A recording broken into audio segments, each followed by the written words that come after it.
Penguin Random House Audio presents The Love Hypothesis by Hazelwood. Read for you by Callie Dalton. Hypothesis. Noun. A supposition or proposed explanation made on the basis of limited evidence as a starting point for further investigation. Example. Based on the available information and the data hitherto collected, my hypothesis is that the farther away I stay from love, the better off I will be. Prologue. Frankly, Olive was a bit on the fence about this whole grad school thing. Not because she didn't like science. She did. She loved science. Science was her thing. And not because of the truckload of obvious red flags. She was well aware that committing to years of unappreciated, underpaid 80-hour work weeks might not be good for her mental health. That nights spent toiling away in front of a Bunsen burner to uncover a trivial slice of knowledge might not be the key to happiness. That devoting her mind and body to academic pursuits with only infrequent breaks to steal unattended bagels might not be a wise choice. She was well aware, and yet none of it worried her. Or maybe it did, a tiny bit, but she could deal. It was something else that held her back from surrendering herself to the most notorious and soul-sucking circle of hell. That is, a Ph.D. program. Held her back, that is, until she was invited to interview for a spot in Stanford's biology department and came across the guy. The guy whose name she never really got.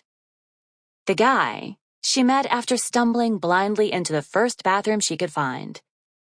The guy who asked her, "Out of curiosity, is there a specific reason you're crying in my restroom?" Olive squeaked. She tried to open her eyes through the tears and only barely managed to. Her entire field of view was blurry. All she could see was a watery outline, someone tall, dark-haired, dressed in black, and yeah, that was it. Is this the ladies' restroom?" she stammered. A pause. Silence. And then, "Nope." His voice was deep. So deep. Really deep. Dreamy deep. "Are you sure?" "Yes." "Really?" "Fairly, since this is my lab's bathroom." Well, he had her there.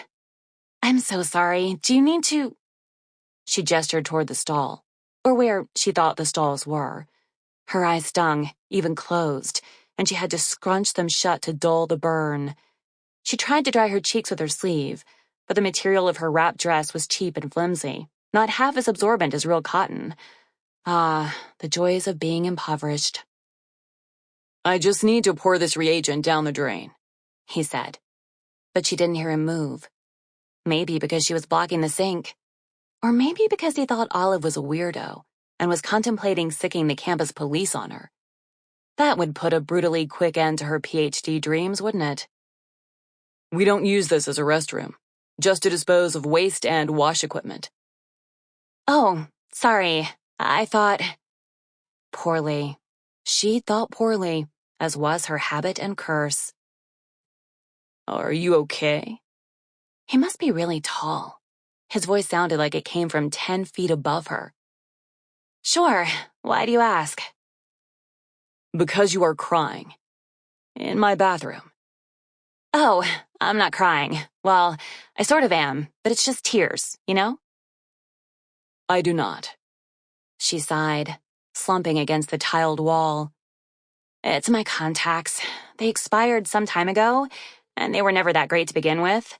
They messed up my eyes. I've taken them off, but—" She shrugged, hopefully in his direction. "It takes a while before they get better." "You put in expired contacts?" He sounded personally offended. "Just a little expired." "What's a little?" "I don't know. A few years." "What?" His consonants were sharp and precise. Crisp. Pleasant. Only just a couple, I think. Just a couple of years? It's okay. Expiration dates are for the weak. A sharp sound. Some kind of snort. Expiration dates are so I don't find you weeping in the corner of my bathroom. Unless this dude was Mr. Stanford himself, he really needed to stop calling this his bathroom.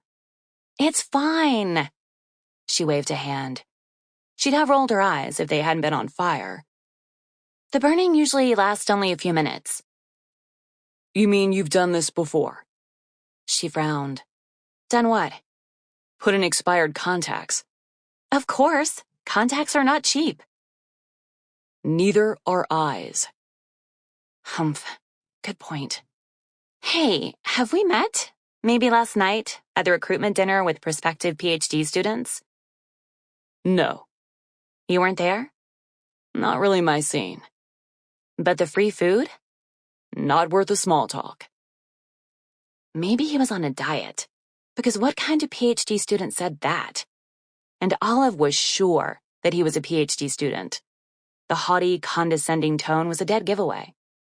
All Ph.D. students were like that, thinking they were better than everyone else, just because they had the dubious privilege of slaughtering fruit flies in the name of science for 90 cents an hour. In the grim, dark hellscape of academia, graduate students were the lowliest of creatures, and therefore had to convince themselves that they were the best. Olive was no clinical psychologist, but it seemed like a pretty textbook defense mechanism. Are you interviewing for a spot in the program? He asked. Yep, for next year's biology cohort. God, her eyes were burning. What about you? She asked, pressing her palms into them. Me. How long have you been here? Here. A pause. 6 years, give or take. Oh, are you graduating soon then? She picked up on his hesitation and instantly felt guilty. Wait, you don't have to tell me. First rule of grad school. Don't ask about other grads' dissertation timeline. A beat, and then another. Right. Sorry. She wished she could see him. Social interactions were hard enough to begin with. The last thing she needed was fewer cues to go by. I didn't mean to channel your parents at Thanksgiving. He laughed softly. You could never. Oh, she smiled. Annoying parents? And even worse Thanksgivings. That's what you Americans get for leaving the Commonwealth. She held out her hand in what she hoped was his general direction. I'm Olive, by the way, like the tree. She was starting to wonder whether she'd just introduced herself to the drain disposal when she heard him step closer. The hand that closed around hers was dry and warm, and so large it could have enveloped her whole fist. Everything about him must be huge. Height, fingers, voice. It was not entirely unpleasant. You're not American? He asked. Canadian. Listen, if you happen to talk with anyone who's on the admissions committee, would you mind not mentioning my contacts mishap? It might make me seem like a less than stellar applicant. You think so? He deadpanned. She would have glared at him if she could. Though maybe she was doing a decent job of it anyway because he laughed. Just a huff, but Olive could tell. And she kind of liked it. He let go of her, and she realized that she'd been gripping his hand. Oops. Are you planning to enroll? He asked. She shrugged. I might not get an offer. But she and the professor she'd interviewed with, Dr. Aslan, had really hit it off. Olive had stuttered and mumbled much less than usual. Plus, her GRE scores and GPA were almost perfect. Not having a life came in handy sometimes. Are you planning to enroll if you get an offer then? She'd be stupid not to. This was Stanford, after all. One of the best biology programs. Or at least, that was what Olive had been telling herself to cover the petrifying truth.